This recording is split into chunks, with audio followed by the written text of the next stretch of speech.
ਵਾਹਿਗੁਰੂ ਸਾਹਿਬ JIO.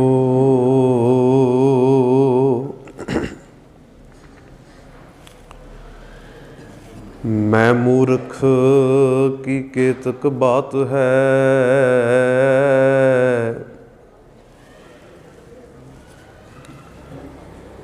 ਕੋਟ ਪਰਾਦੀ ਤਰਿਆ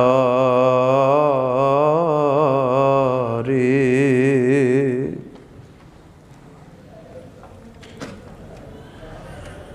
ਗੁਰੂ ਨਾਨਕ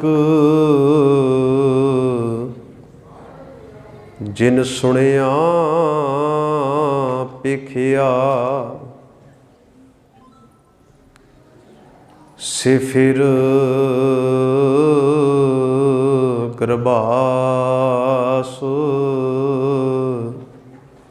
ਨਾ ਪਰਿਆ ਰੇ।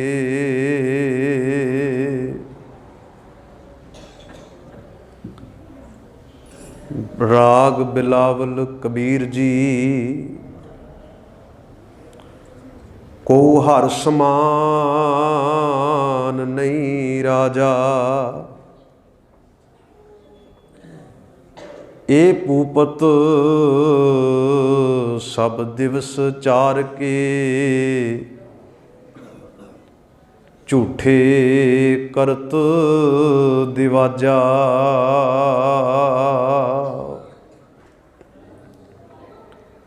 ਕੋ ਹਰ ਸਮਾਨ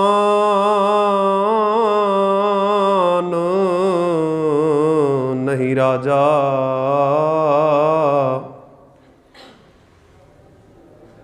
ਇਹ ਭੂਪਤ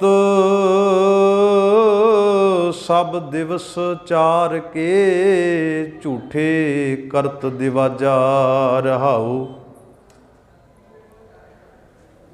ਤੇਰੋ ਜਨ ਹੋਏ ਸੋਏ ਕਤ ਡੋਲੈ, ਤੀਨ ਭਵਨ ਪਰ ਸਾਜਾ।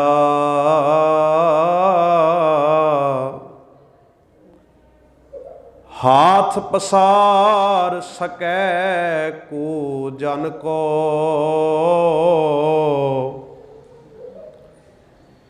ਬੋਲ ਸਕੈ ਨਾ ਅੰਦਾਜ਼ਾ।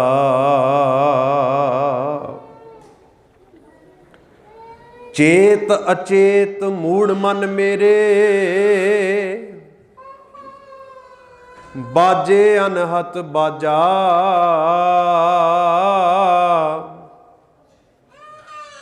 ਕਹਿ ਕਬੀਰ ਸੰਸਾ ਭ੍ਰਮ ਚੁਕਿਓ,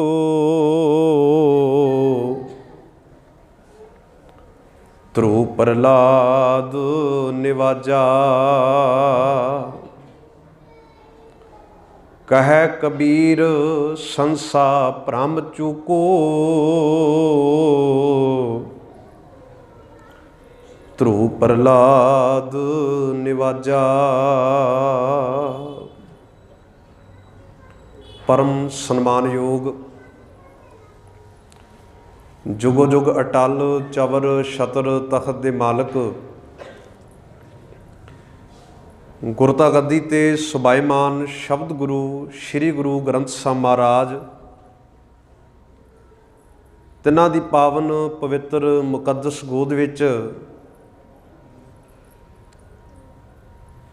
ਸਤਿਗੁਰੂ ਸੱਚੇ ਪਾਤਸ਼ਾਹ ਗੁਰੂ ਗੋਬਿੰਦ ਸਿੰਘ ਮਹਾਰਾਜ ਜੀ ਦੇ ਸਮੁੱਚੇ ਪਰਿਵਾਰ ਸਿੰਘਾਂ ਸ਼ਹੀਦਾਂ ਨੂੰ ਯਾਦ ਕਰਦਿਆਂ ਤੇ ਵਿਸ਼ੇਸ਼ ਤੌਰ 'ਤੇ ਚਾਰ ਸਾਹਿਬਜ਼ਾਦੇ ਅਤੇ ਮਾਤਾ ਗੁਜਰ ਕੌਰ ਨੂੰ ਯਾਦ ਕਰਦਿਆਂ ਇਹ ਜੋ ਸਮਾਗਮ ਗੁਰਮਤਿ ਗਿਆਨ ਮਿਸ਼ਨਰੀ ਕਾਲਜ ਦੇ ਸਹਿਯੋਗ ਦੇ ਨਾਲ ਆਪ ਸੰਗਤਾਂ ਨੇ ਉਲੀਕੇ ਹਨ। ਆਪ ਭਾਗਾਂ ਵਾਲੇ ਹੋ ਜੋ ਆਪਣੇ ਪੁਰਖਿਆਂ ਦੀ ਦਾਸਤਾਨ, ਉਹਨਾਂ ਦੀ ਉਸਤਤ ਵਡਿਆਈ ਸ਼ਬਦ ਕੀਰਤਨ ਇਤਿਹਾਸ ਦੁਆਰਾ ਕਰ ਰਹੇ ਹੋ। ਆਓ ਹੁਣ ਕੁਝ ਕੁ ਸਮੇਂ ਲਈ ਸਤਿਗੁਰੂ ਸੱਚੇ ਪਾਤਸ਼ਾਹ ਜੀ ਦੀ ਪਾਵਨ ਬਾਣੀ ਅਤੇ ਇਤਿਹਾਸ ਦੀ ਵਿਚਾਰ ਦੇ ਲਈ ਹੋਰ ਜੁੜਨਾ ਕਰੀਏ। ਵਿਚਾਰਾਂ ਨੂੰ ਆਰੰਭਣ ਤੋਂ ਪਹਿਲਾਂ ਜਿੰਨੇ ਸਰੀਰ ਆਪ ਸਤਿਗੁਰਾਂ ਦੀ ਗੋਦ ਵਿੱਚ ਬੈਠੇ ਹੋ,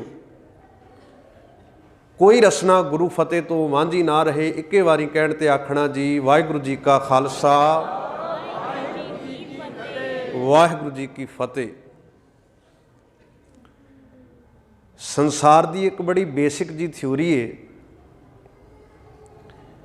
ਤੇ ਇਹ ਥਿਊਰੀ ਇੰਨੀ ਪ੍ਰਚਲਿਤ ਹੈ ਕਿ ਹਰ ਛੋਟੇ ਤੋਂ ਛੋਟੇ ਬੱਚੇ ਅਤੇ ਵੱਡੇ ਤੋਂ ਵੱਡੇ ਬਜ਼ੁਰਗ ਦੀ ਜ਼ੁਬਾਨ ਤੇ ਤੁਹਾਨੂੰ ਆਮ ਸੁਣਨ ਨੂੰ ਮਿਲ ਜਾਵੇਗੀ। ਇਹ ਥਿਊਰੀ ਪਦਾਰਥਵਾਦ ਤੋਂ ਆਰੰਭ ਹੁੰਦੀ ਹੈ। ਜਦੋਂ ਅੱਜ ਮਨੁੱਖ ਨੂੰ ਜੀਵਨ ਦਾ ਮਨੋਰਥ ਪੁੱਛਿਆ ਜਾਂਦਾ ਹੈ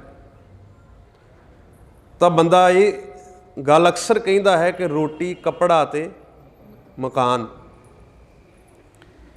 ਇਹ ਤਿੰਨ ਚੀਜ਼ਾਂ ਸਾਡੀ ਸੁਰਤ ਦੇ ਵਿੱਚ ਅਜੋਕੇ ਯੁੱਗ ਅੰਦਰ ਪਾ ਦਿੱਤੀਆਂ ਗਈਆਂ ਨੇ। ਮੈਂ ਥੋੜ੍ਹਾ ਜਿਹਾ ਧਿਆਨ ਤੁਹਾਡਾ ਪਿਛੋਕੜ ਵੱਲ ਲੈ ਕੇ ਜਾਣਾ ਹੈ। ਤੁਹਾਡੇ ਵਿੱਚੋਂ ਬਹੁਤ ਸਾਰਿਆਂ ਨੇ ਕੋਲੰਬਸ ਦਾ ਨਾਂ ਸੁਣਿਆ ਹੋਵੇਗਾ। ਕੋਲੰਬਸ ਇੱਕ ਵਪਾਰੀ ਸੀ ਤੇ ਵਪਾਰ ਕਰਨ ਦੀ ਬਿਰਤੀ ਦੇ ਨਾਲ 15ਵੀਂ ਸਦੀ ਦੇ ਵਿੱਚ ਆਪਣਾ ਘਰ ਛੱਡ ਕੇ ਤੁਰਿਆ ਤੇ ਇਹ ਉਹੀ ਸਮਾਂ ਹੈ ਜਦੋਂ ਗੁਰੂ ਨਾਨਕ ਸਾਹਿਬ ਸੱਚੇ ਪਾਤਸ਼ਾਹ ਨੇ ਵੀ ਆਪਣਾ ਘਰ ਤਿਆਗਿਆ। ਕਦੀ ਤੁਸੀਂ ਅੰਦਾਜ਼ਾ ਲਾ ਕੇ ਵੇਖੋ, ਦੋ ਵਿਚਾਰਧਾਰਾਵਾਂ ਸੰਸਾਰ ਵਿੱਚ ਉਤਪੰਨ ਹੋ ਰਹੀਆਂ ਨੇ। ਇੱਕ ਥਿਊਰੀ ਹੈ ਕੋਲੰਬਸ ਦੀ ਤੇ ਦੂਜੀ ਥਿਊਰੀ ਹੈ ਸਤਿਗੁਰੂ ਨਾਨਕ ਸਾਹਿਬ ਮਹਾਰਾਜ ਦੀ। ਜਿਹੜੀ ਕੋਲੰਬਸ ਦੀ ਥਿਊਰੀ ਹੈ ਉਹ ਪਦਾਰਥਵਾਦੀ ਥਿਊਰੀ ਹੈ, ਜਿਹਦੇ ਉੱਤੇ ਅੱਜ ਸਾਰਾ ਵਿਸ਼ਵ ਖੜਾ ਹੈ, ਜਿਹਦੇ ਉੱਤੇ ਅੱਜ ਸਾਰਾ ਸੰਸਾਰ ਖਲੋਤਾ ਹੈ। ਕੋਲੰਬਸ ਦੀ ਥਿਊਰੀ ਹਿਰਸ ਵਿੱਚੋਂ ਪੈਦਾ ਹੋਈ ਹੈ। ਹਿਰਸ ਦਾ ਅਰਥ ਹੁੰਦਾ ਹੈ ਲਾਲਚ ਦੇ ਵਿੱਚੋਂ। ਇਹ ਲਾਲਚ ਕੀ ਹੈ ਕਿ ਕਿਵੇਂ ਮੁਲਕਾਂ ਦੇ ਉੱਤੇ ਗਲਬਾ ਪਾਇਆ ਜਾਵੇ, ਕਿਸੇ ਨੂੰ ਆਪਣੇ ਅਧੀਨ ਕਿੱਦਾਂ ਕੀਤਾ ਜਾਵੇ, ਕਿਵੇਂ ਵਪਾਰ ਨੂੰ ਵਧਾਇਆ ਜਾਵੇ, ਕਿਵੇਂ ਜਗ੍ਹਾ ਜਗ੍ਹਾ ਤੇ ਜਾ ਕੇ ਪਦਾਰਥਾਂ ਦੀ ਲੁੱਟ ਕੀਤੀ ਜਾਵੇ, ਕਿੱਦਾਂ ਪੈਸੇ ਦੇ ਜ਼ਰੀਏ ਸੰਸਾਰ ਉੱਤੇ ਕਬਜ਼ਾ ਕੀਤਾ ਜਾਵੇ। ਇਹ ਪਦਾਰਥਵਾਦੀ ਜਿਹੜੀ ਥਿਊਰੀ ਹੈ ਉਹਦਾ ਪ੍ਰਚਾਰ ਕੋਲੰਬਸ ਨੇ ਉਸ ਸਮੇਂ ਆਰੰਭ ਕੀਤਾ ਤੇ ਆਪਣਾ ਘਰ ਛੱਡਿਆ। ਦੂਜੀ ਜਿਹੜੀ ਵਿਚਾਰ ਹੈ ਉਹ ਸਤਿਗੁਰੂ ਗੁਰੂ ਨਾਨਕ ਸਾਹਿਬ ਮਹਾਰਾਜ ਦੀ ਹੈ। ਗੁਰੂ ਨਾਨਕ ਨੇ ਵੀ ਘਰ ਛੱਡਿਆ। ਸਮਾਂ ਮੇਰਾ ਸੀਮਤ ਹੈ, ਮੈਂ ਸੰਖੇਪ ਜੀ ਵਿਚਾਰ ਰੱਖਾਂਗਾ। ਪਰ ਗੁਰੂ ਨਾਨਕ ਦੀ ਵਿਚਾਰ ਜਿਹੜੀ ਹੈ ਉਹ ਮਨੁੱਖ ਨੂੰ ਆਜ਼ਾਦੀ ਦੇਣ ਲਈ ਹੈ। ਮਨੁੱਖ ਦੀ ਜਿਹੜੀ ਅੰਤਰਾਤਮਾ ਹੈ ਉਹਦੇ ਅੰਦਰ ਦੀ ਰੂਹਾਨੀਅਤ ਨੂੰ ਬਰਕਰਾਰ ਕਰਨ ਦੇ ਲਈ ਹੈ, ਉਹਦੀ ਰੂਹ ਨੂੰ ਆਜ਼ਾਦ ਕਰਨ ਦੇ ਲਈ ਹੈ। ਗੁਰੂ ਨਾਨਕ ਹਿਰਸ ਨੂੰ ਖਤਮ ਕਰਨਾ ਚਾਹੁੰਦਾ ਹੈ, ਗੁਰੂ ਨਾਨਕ ਲਾਲਚ ਨੂੰ ਖਤਮ ਕਰਨਾ ਚਾਹੁੰਦਾ ਹੈ, ਕੋਲੰਬਸ ਲਾਲਚ ਪੈਦਾ ਕਰਨਾ ਚਾਹੁੰਦਾ ਹੈ। ਅੱਜ ਜਦੋਂ ਸਾਡੇ ਕਿਸਾਨ ਭਰਾ ਦਿੱਲੀ ਦੀਆਂ ਸੜਕਾਂ ਉੱਤੇ, ਦਿੱਲੀ ਦੀ ਹਿੱਕ ਉੱਤੇ ਬੈਠੇ ਨੇ ਨਾ, ਤੇ ਮੈਂ ਸਮਝਦਾ ਇਹ ਉਹੀ ਥਿਊਰੀਆਂ ਨੇ। ਇੱਕ ਪਾਸੇ ਕੋਲੰਬਸ ਹੈ ਜਿਹੜਾ ਅੱਜ ਦੇ ਸਮੇਂ ਵਿੱਚ ਅੰਬਾਨੀ ਤੇ ਅਡਾਨੀ ਦੇ ਰੂਪ ਵਿੱਚ ਸ਼ਾਸਕਾਂ ਦਾ ਸਹਾਰਾ ਲੈ ਕੇ ਦਿੱਲੀ ਦੀ ਹਿੱਕ ਉੱਤੇ ਬੈਠਾ ਹੈ, ਤੇ ਦੂਜੇ ਪਾਸੇ ਉਹੀ ਵਿਚਾਰਧਾਰਾ ਹੈ ਜਿਹੜੀ ਅੰਬਾਨੀ ਤੇ ਅਡਾਨੀ ਕੋਲੰਬਸ ਦੀ ਉਸ ਪਦਾਰਥਵਾਦੀ ਥਿਊਰੀ ਨੂੰ ਦਫਨ ਕਰਨ ਲਈ, ਉਹਨੂੰ ਮਿਟਾਉਣ ਦੇ ਲਈ, ਉਹਨੂੰ ਖਤਮ ਕਰਨ ਲਈ ਅੱਜ ਫਿਰ ਦਿੱਲੀ ਦੀ ਹਿੱਕ ਉੱਤੇ ਜਾ ਬੈਠੀ ਹੈ। ਇਹਨੂੰ ਸਮਝੋ ਥੋੜ੍ਹਾ ਜਿਹਾ। ਮੈਂ ਬੇਸਿਕ ਨੀਡ ਦੀ ਗੱਲ ਕੀਤੀ ਸੀ, ਜ਼ਰੂਰਤ ਦੀ ਗੱਲ ਕੀਤੀ ਸੀ। ਇਹ ਥਿਊਰੀ ਸਾਡੀ ਸੁਰਤ ਵਿੱਚ ਪਾਈ ਗਈ ਕਿ ਮਨੁੱਖ ਦੀ ਮੁੱਢਲੀ ਲੋੜ ਹੈ ਰੋਟੀ, ਕੱਪੜਾ ਤੇ ਮਕਾਨ। ਨਹੀਂ, ਮਨੁੱਖ ਦੀ ਲੋੜ ਨਹੀਂ ਹੈ ਰੋਟੀ, ਕੱਪੜਾ ਤੇ ਮਕਾਨ। ਇੱਕ ਕੈਦੀ ਦੀ ਲੋੜ ਹੈ। ਜਿਹੜਾ ਇੱਕ ਕੈਦ ਵਿੱਚ ਹੋਵੇ, ਤਿੰਨੇ ਚੀਜ਼ਾਂ ਤੇ ਉਹਨੂੰ ਵੀ ਮਿਲ ਜਾਂਦੀਆਂ ਨੇ। ਬੰਦਾ ਕੈਦ ਵਿੱਚ ਹੋਵੇ ਨਾ, ਵੇਖੋ ਮਕਾਨ ਵੀ ਉਹਨੂੰ ਮਿਲਿਆ ਜਿੱਥੇ ਉਹ ਰਹਿ ਰਿਹਾ ਹੈ, ਖਾਣ ਨੂੰ ਦੋ ਡੰਗ ਦੀ ਰੋਟੀ ਵੀ ਮਿਲਦੀ ਹੈ, ਕੈਦੀ ਭੁੱਖਾ ਤੇ ਨਹੀਂ ਰਹਿੰਦਾ। ਤੇ ਦੂਜੇ ਪਾਸੇ ਕੱਪੜਾ ਵੀ ਉਹਨੂੰ ਮਿਲਦਾ ਹੈ, ਚਾਹੇ 6 ਮਹੀਨੇ ਮਿਲ ਜਾਵੇ, ਮਹੀਨੇ ਪਿੱਛੋਂ ਮਿਲ ਜਾਵੇ, ਜਿਹਦੇ ਉੱਤੇ ਕੈਦੀ ਦਾ ਪਟਾ ਵੀ ਲੱਗਾ ਹੁੰਦਾ ਹੈ ਕਿ ਇੰਨੇ ਨੰਬਰ ਕੈਦੀ ਹੈ। ਤੇ ਜੇ ਕੈਦੀ ਦੇ ਨਾਲ ਅਜੋਕੇ ਸਮਾਜ ਦੀ ਤੁਲਨਾ ਕੀਤੀ ਜਾਵੇ, ਇਹਦਾ ਅਰਥ ਇਹ ਹੈ ਕਿ ਬੜੀ ਛੋਟੀ ਜੀ ਗੱਲ ਹੈ। ਤੇ ਰੋਟੀ, ਕੱਪੜਾ, ਮਕਾਨ ਤੇ ਬਹੁਤ ਥੱਲੇ ਪੱਧਰ ਵਾਲੀ ਗੱਲ ਹੈ, ਬੜੀ ਨੀਵੀਂ ਗੱਲ ਹੈ। ਤੇ ਜੇ ਗੱਲ ਕੇਵਲ ਰੋਟੀ, ਕੱਪੜਾ ਤੇ ਮਕਾਨ ਦੀ ਹੋਵੇ ਤੇ ਖਿਆਲ ਕਰਿਓ ਸੰਸਾਰ ਉੱਤੇ ਗੁਰੂ ਨਾਨਕ ਨੂੰ ਪ੍ਰਚਾਰ ਕਰਨ ਦੀ ਲੋੜ ਨਹੀਂ ਸੀ ਪੈਣੀ।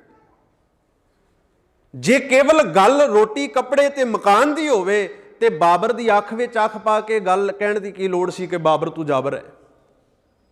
आखिर जे वो शासक सी, शासक किया, राज किया उन्हें बाद विच भी, जे उहदियां पीढ़ियां राज करदे आईयां, रोटी कपड़ा मकान तो हिंदुस्तानियों के कोल है ही सी ना, इतों तो कोई वांझा नहीं होया। हुण गुरु की जिहड़ी थ्योरी है, गुरु तुहानूं आज़ाद करना चाहुंदा है, गुरु तुहाडे अंदर नूं आज़ादी देना चाहुंदा है। ये गुरु की विचार है, गुरु की थ्योरी है। गुरु तुहानूं इहो जिहा संसार देना चाहुंदा है जिथे हर कोई निर्वैर होवे, हर कोई निरभौ होवे, उन्हां गुणां नूं तुहाडे अंदर भरना चाहुंदा है। ये गुरु की थ्योरी है। ते इहदा टकराव हमेशा उन्हां दे नाल है, उस जाबर दे नाल है जिहड़ा तुहानूं रोटी कपड़े ते मकान तक महदूद करके रखना चाहुंदा, जिहड़ा तुहानूं उत्थों तक सीमित करके रखना चाहुंदा। ख्याल करियो, तुसीं साहिबजादियां दी याद विच बैठे जे। सतगुर दी बाणी दा एक मैं शब्द पढ़िया है, शब्द दियां तुकां ने कोऊ हर समान नहीं राजा। ये गल छोटी नहीं, बाबा कबीर साहब का बोल है बिलावल राग विच, जिथे कहा जाता है कि कोई रब दे समान दूजा राजा नहीं है। यह है उस सुप्रीम पावर की गल, उस गॉड की गल, उस रब, उस अल्लाह की गल जिहदे समान, जिहदे बराबर दुनिया ते है ही होर कोई नहीं। ते जिहड़ा साडे अंदर ये जज्बा भरना चाहुंदा है, जिहड़े गुरु की बाणी तुहानूं ये दसना चाहुंदी है, कोऊ हर समान नहीं राजा। ये भूपत आ दुनिया के भूपत, दुनिया के राजे, सब दिवस चार के, इन्हां दी परवाह ना करिए। 4 दिनां दी खेड है, 4 दिनां दी। कित्थे आ जो औरंगजेब, कित्थे है बाबर? बाबे साडे अज भी ने।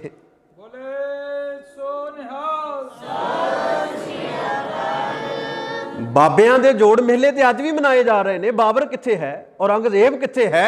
वजीर खान कित्थे है? उस औरंगजेब जी दी मड़ी ते दीवा जगाउण वाला भी कोई नहीं बचिया।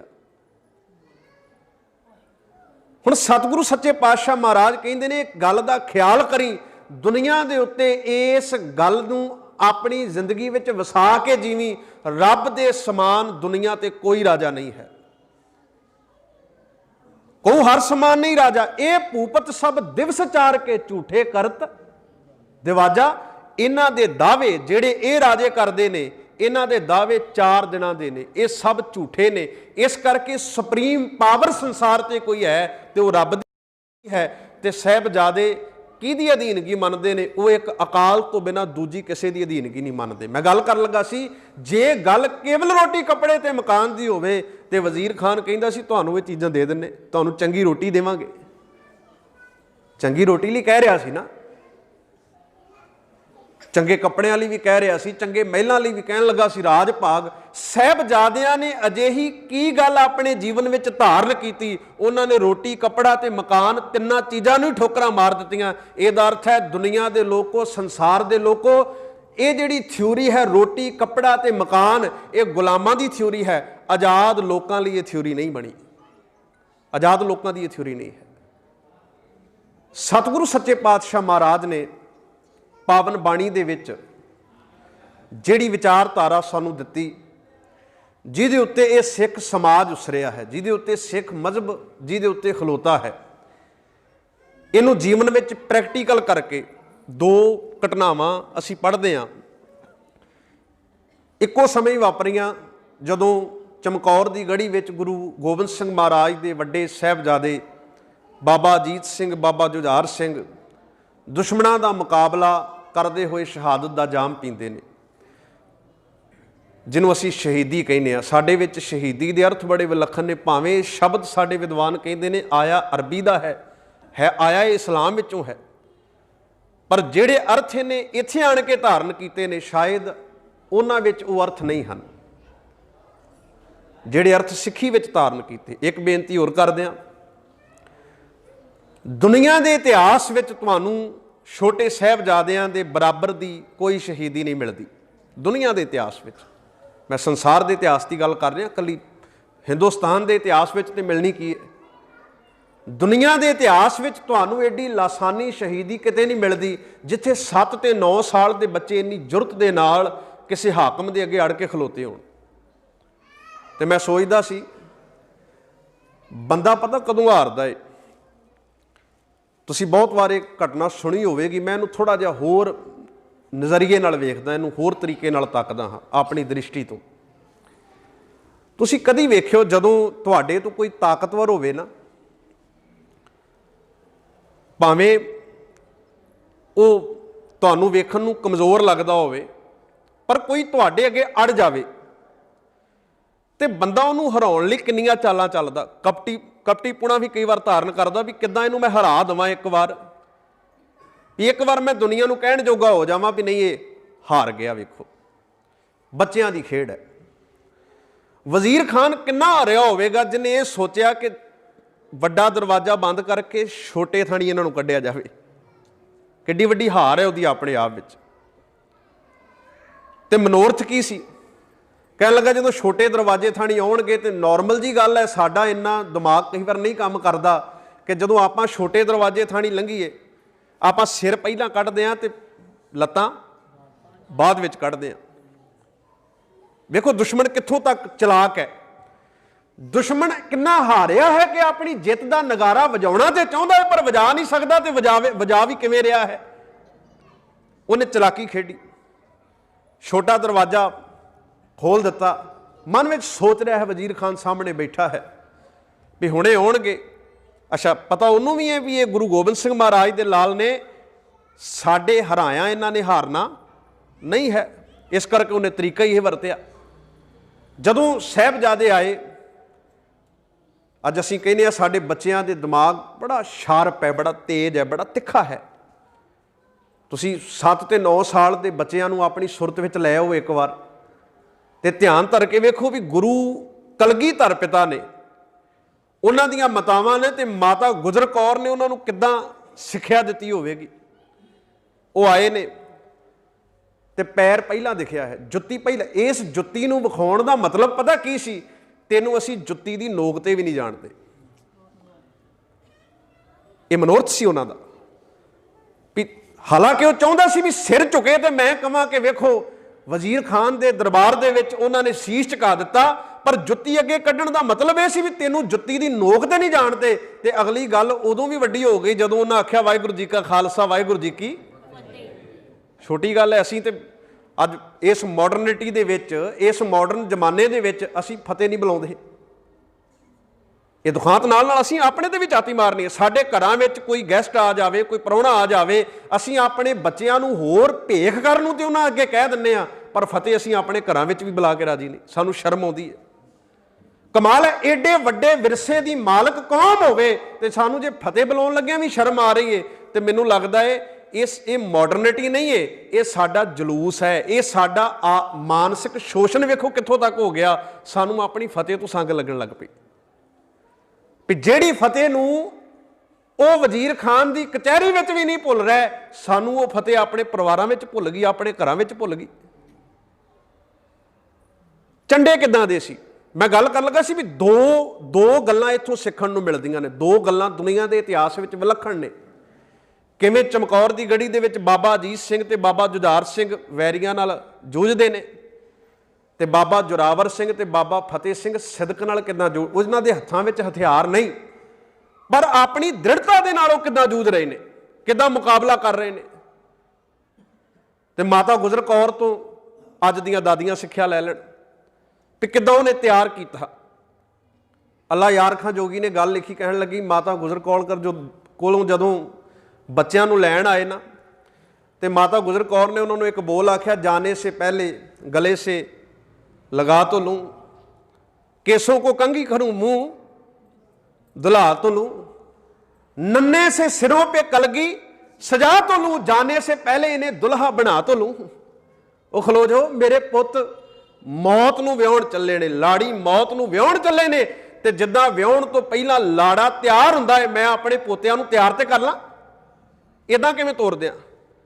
ਤੇ ਚਮਕੌਰ ਦੀ ਗੜੀ ਵੱਲ ਸੁਰਤ ਲੈ ਜਾਓ, ਉੱਥੇ ਵੀ ਸਤਿਗੁਰੂ ਮਹਾਰਾਜ ਬਾਬਾ ਜੁਝਾਰ ਸਿੰਘ ਨੂੰ ਤੋਰਨ ਤੋਂ ਪਹਿਲਾਂ ਕਹਿੰਦੇ ਨੇ, ਲੈ ਜਾਓ ਸਿਧਾਰੋ ਤੁਮੇ ਅੱਲਾਹ ਕੋ ਸੌਂਪਾ, ਮਰ ਜਾਓ ਜਾਂ ਮਾਰੋ ਤੁਮੇ ਅੱਲਾਹ ਕੋ ਸੌਂਪਾ, ਰੱਬ ਕੋ ਨਾ ਵਿਸਾਰੋ ਤੁਮੇ ਅੱਲਾਹ ਕੋ ਸੌਂਪਾ, ਹਮ ਦੇਤੇ ਹੈ ਖੰਜਰ ਇਸੇ ਤੀਰ ਸਮਝਣਾ।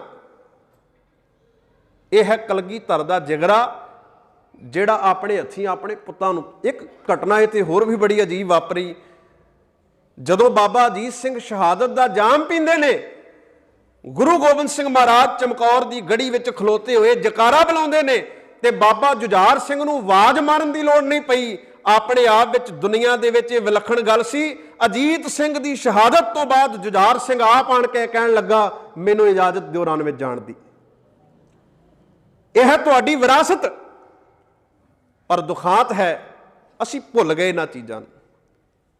ਵੇਖੋ, ਇੱਕ ਬੇਨਤੀ ਮੈਂ ਹੋਰ ਸਾਂਝੀ ਕਰ ਦਿਆਂ। ਜਦੋਂ ਇਹ ਦਿਨ ਆਉਂਦੇ ਨੇ ਅਸੀਂ ਭਾਵਕ ਬਹੁਤ ਹੁੰਦੇ ਹਾਂ, ਸੁਭਾਵਿਕ ਜੀ ਗੱਲ ਹੈ। ਪਰ ਗੱਲ ਸਿਰਫ ਭਾਵਕ ਹੋਣ ਤੱਕ ਰਹਿ ਜਾਂਦੀ ਹੈ। 2-4 ਦਿਨ ਅਸੀਂ ਭਾਵਕ ਹੋ ਜਾਂਦੇ ਹਾਂ, ਠੀਕ ਹੈ। ਨਹੀਂ, ਚਾਹੀਦਾ ਤਾਂ ਇਹ ਹੈ ਕਿ ਇਹਨਾਂ ਤੋਂ ਸਿੱਖਿਆ ਲੈ ਕੇ ਇਦਾਂ ਦੀ ਦ੍ਰਿੜਤਾ ਸਾਡੀ ਜ਼ਿੰਦਗੀ ਵਿੱਚ ਵੀ ਆ ਜਾਵੇ। ਅਸੀਂ ਵੀ ਇਹਨਾਂ ਗੱਲਾਂ ਨੂੰ ਧਾਰਨ ਕਰ ਲਈਏ। ਅਸੀਂ ਫਿਰ ਪਦਾਰਥਵਾਦ ਵਿੱਚ ਫਸਦੇ ਹਾਂ, ਪਦਾਰਥਾਂ ਦੇ ਪਿੱਛੇ ਲੱਗ ਕੇ ਦੀਨ ਨੂੰ ਫਿਰ ਛੱਡਦੇ ਹਾਂ, ਧਰਮ ਨੂੰ ਫਿਰ ਛੱਡਦੇ ਹਾਂ ਆਪਾਂ, ਕਿਉਂਕਿ ਸੋਚ ਵਿੱਚ ਪਦਾਰਥ ਬੜਾ ਗਹਿਰਾ ਅਸਰ ਕਰ ਚੁੱਕਾ ਹੈ। ਜਿਵੇਂ ਮੈਂ ਸ਼ੁਰੂ ਵਿੱਚ ਗੱਲ ਕੀਤੀ ਸੀ ਵੀ ਕੋਲੰਬਸ ਦੀ ਥਿਊਰੀ ਸਾਡੀ ਸੋਚ ਉੱਤੇ ਗਹਿਰਾ ਪ੍ਰਭਾਵ ਪਾ ਚੁੱਕੀ ਹੈ। ਇਸੇ ਕਰਕੇ ਵੇਖੋ, ਬੰਦੇ ਦਾ ਜਿੰਨਾ ਜ਼ੋਰ ਹੈ ਸਾਰਾ ਸਰੀਰ ਤੇ ਲੱਗਾ ਹੈ। ਸਰੀਰ ਨੂੰ ਕਿੱਦਾਂ ਸਵਾਰਿਆ ਜਾਵੇ, ਆਪਣੀ ਸਕਿਨ ਨੂੰ ਠੀਕ ਕਿੱਦਾਂ ਰੱਖਿਆ ਜਾਵੇ, ਸਾਰਾ ਕੁਝ। ਕਿਤੇ ਆਤਮਾ ਨੂੰ ਸਵਾਰਨ ਵਾਲਾ ਵੀ ਕੋਈ ਹੈ, ਆਪਣੇ ਅੰਦਰ ਨੂੰ ਸਵਾਰਨ ਵਾਲਾ ਵੀ ਕੋਈ ਹੈ, ਤੇ ਅੰਦਰ ਨੂੰ ਸਵਾਰਨ ਦੀ ਗੱਲ ਗੁਰਬਾਣੀ ਕਰਦੀ ਹੈ। ਪ੍ਰੋਫੈਸਰ ਸਾਹਿਬ ਸਿੰਘ ਨੇ ਜਦੋਂ ਗੁਰੂ ਗ੍ਰੰਥ ਸਾਹਿਬ ਮਹਾਰਾਜ ਦੇ ਅਰਥ ਕੀਤੇ ਸੀ, ਉਹਨਾਂ ਉਹਦਾ ਨਾਂ ਰੱਖਿਆ ਸੀ ਦਰਪਣ। ਦਰਪਣ ਕਿਹਨੂੰ ਕਹਿੰਦੇ ਨੇ? ਸੀਸਾ। ਤੇ ਸੀਸਾ ਗਰੀਬ ਦੇ ਘਰ ਵਿੱਚ ਵੀ ਹੁੰਦਾ ਤੇ ਅਮੀਰ ਤੋਂ ਅਮੀਰ ਘਰ ਵਿੱਚ ਵੀ ਹੁੰਦਾ। ਦੁਨੀਆ ਦਾ ਕੋਈ ਐਸਾ ਘਰ ਨਹੀਂ ਜਿੱਥੇ ਸੀਸਾ ਨਾ ਹੋਵੇ।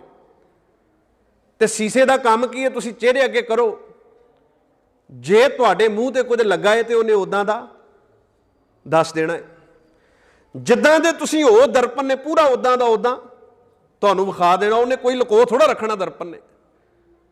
ਹੁਣ ਇਹ ਜਿਹੜੀਆਂ ਸ਼ਹਾਦਤਾਂ ਨੇ, ਇਹ ਸਾਰਾ ਕੁਝ ਦਰਪਣ ਹੈ, ਸੀਸਾ ਹੈ। ਇਹਦੇ ਅੱਗੇ ਖਿਲਾਰ ਕੇ ਆਪਾਂ ਆਪਣੇ ਆਪ ਨੂੰ ਵੇਖਣਾ, ਗੁਰਬਾਣੀ ਦੇ ਅੱਗੇ ਖਿਲਾਰ ਕੇ ਆਪਾਂ ਆਪਣੇ ਆਪ ਨੂੰ ਵੇਖਣਾ ਕਿ ਮੇਰਾ ਜੀਵਨ, ਮੇਰਾ ਕਿਰਦਾਰ ਕਿੱਦਾਂ ਦਾ ਹੈ। ਕਿ ਮੇਰੀ ਆਤਮਾ ਤੇ ਕੋਈ ਝਰੀਟ ਤੇ ਨਹੀਂ ਵੱਜੀ ਮਾਇਆ ਦੀ? ਤੇ ਜੇ ਵੱਜੀ ਹੈ ਤੇ ਉਹਨੂੰ ਸਾਫ਼ ਕਰਨਾ ਹੈ। ਬੰਦਾ ਘਰੋਂ ਜਾਣ ਤੋਂ ਪਹਿਲਾਂ ਕਿੱਦਾਂ ਆਪਣੇ ਆਪ ਨੂੰ ਸਵਾਰਦਾ। ਆਪਾਂ ਗੁਰੂ ਘਰ ਆਏ ਹਾਂ, ਕਿਤੇ ਵਿਆਹ ਸ਼ਾਦੀਆਂ ਪਾਰਟੀਆਂ ਵਿੱਚ ਜਾਂਦੇ ਹਾਂ, ਤੇ ਜਿਸ ਅੱਛਾ ਦੁਖਾਂਤ ਵੇਖੋ, ਬਾਹਰੀ ਸੀਸਾ ਸਾਡਾ ਸੁਹੱਪਣ ਦੱਸੇ ਅਸੀਂ ਖੁਸ਼ ਹੁੰਨੇ ਆ। ਬਾਹਰੀ ਸੀਸਾ ਸਾਡੇ ਚਿਹਰੇ ਤੇ ਕੋਈ ਵਿਗੜੈਲ ਦੱਸੇ ਵੀ ਆ ਵਿਗਾੜ ਪਿਆ ਹੋਇਆ ਤੇਰੇ ਚਿਹਰੇ ਤੇ, ਅਸੀਂ ਸੀਸਾ ਤੋੜਦੇ ਨਹੀਂ ਬਲਕਿ ਉਹਨੂੰ ਸਾਫ਼ ਕਰ ਲੈਂਦੇ ਆ। ਆਪਣੇ ਚਿਹਰੇ ਨੂੰ ਸਾਫ਼ ਕਰਦੇ ਆ ਨਾ, ਸੀਸਾ ਥੋੜਾ ਤੋੜਦੇ ਆ ਆਪਾਂ।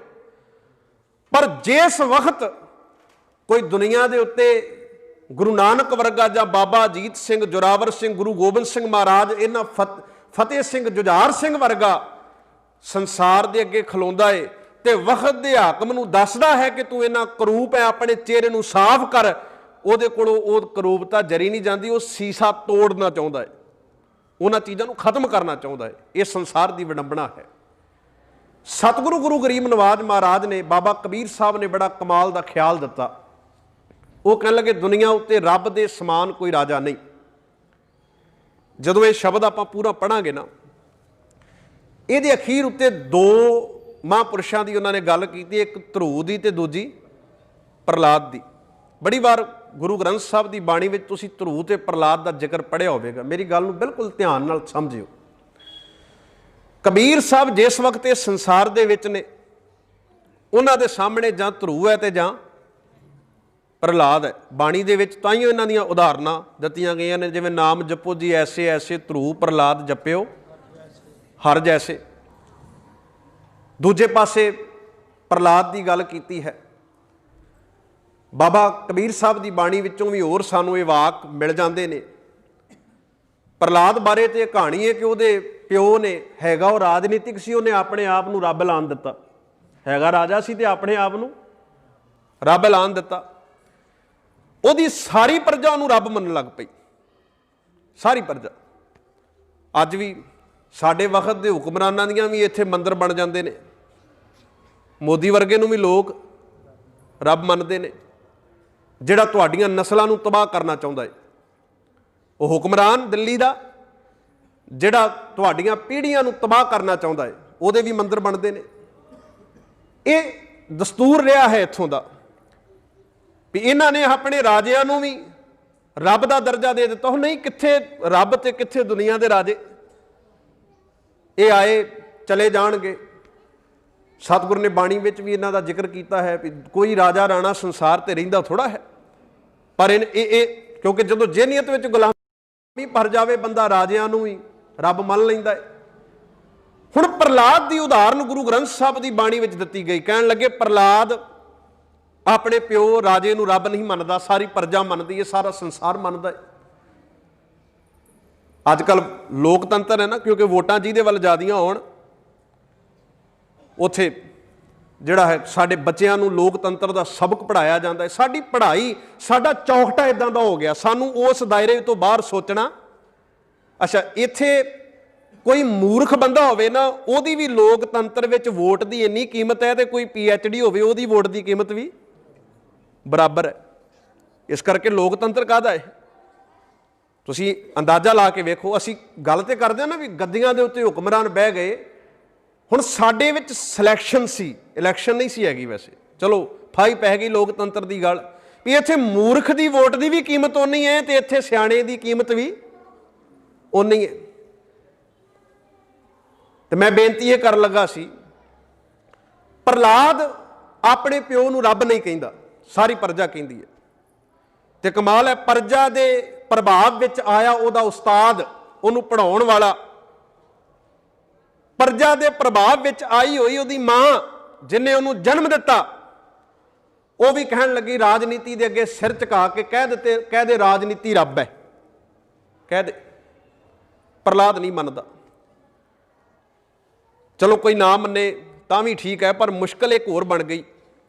प्रहलाद ना मन्ने तो तां भी गल चल जानी सी, पर मुश्किल ये बन गई जेड़े प्रहलाद दे नाल पढ़दे सी उन्हां नूं भी वो कहिंदा है मैं नहीं मनदा, तुसीं भी ना मन्नो।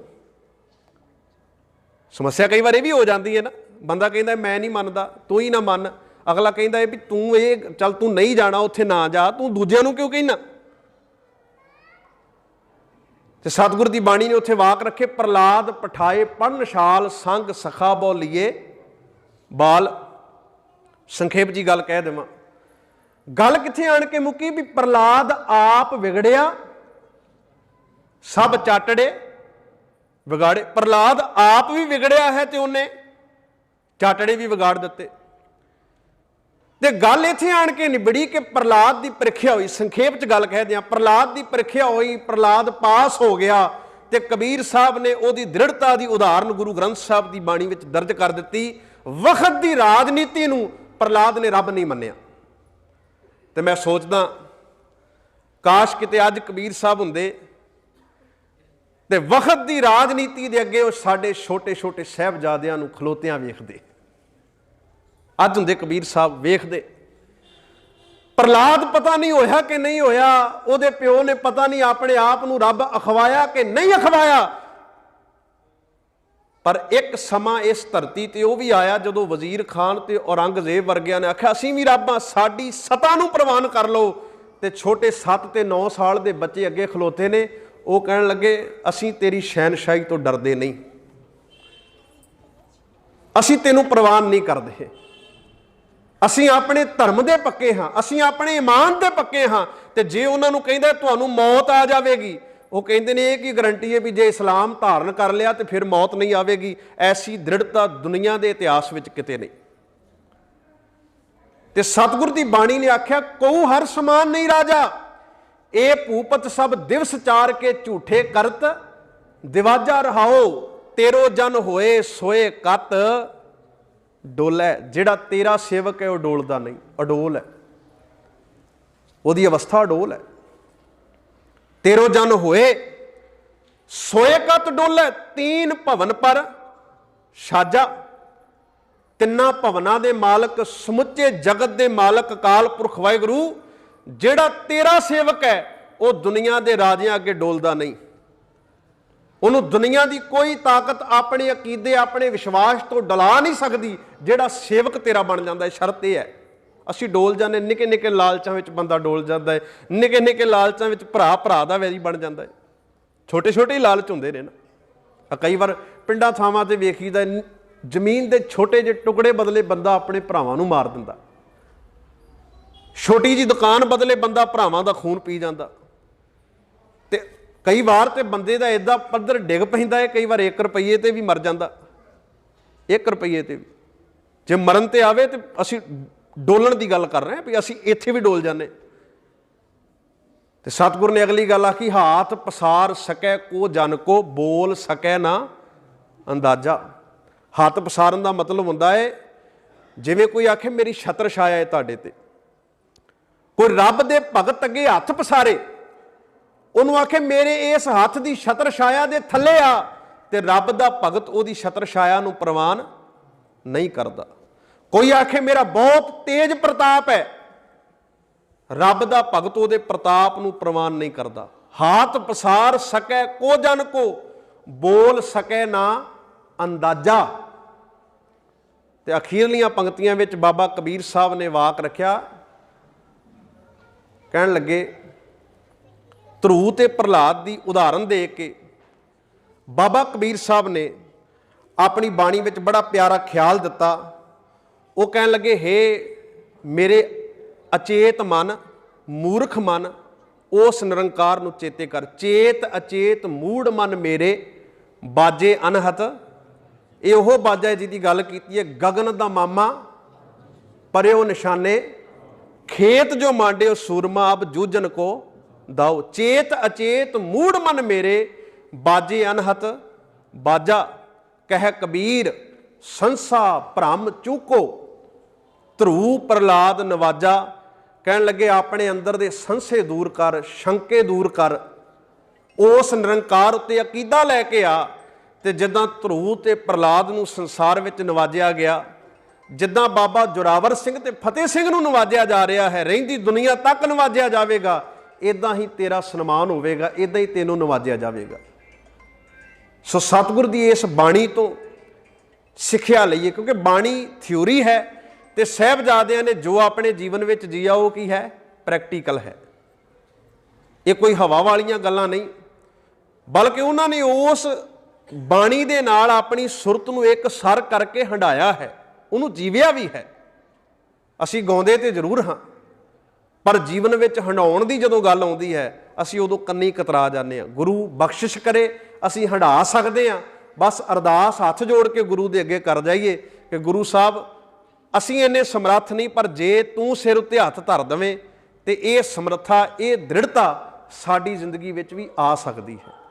ਸੋ ਗੁਰੂ ਕਿਰਪਾ ਕਰੇ। ਸਮਾਂ ਸਮਾਪਤ ਹੈ। ਸਾਰਿਆਂ ਦਾ ਬਹੁਤ ਬਹੁਤ ਧੰਨਵਾਦ।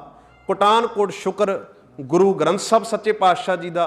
ਭੁੱਲਾਂ ਚੁੱਕਾਂ ਨਾ ਚਤਾਰ ਦੇ ਫਤਿਹ ਪ੍ਰਵਾਨੋ, ਗੱਜ ਕੇ ਆਖੋ ਜੀ ਵਾਹਿਗੁਰੂ ਜੀ ਕਾ ਖਾਲਸਾ, ਵਾਹਿਗੁਰੂ ਜੀ ਕੀ ਫਤਿਹ।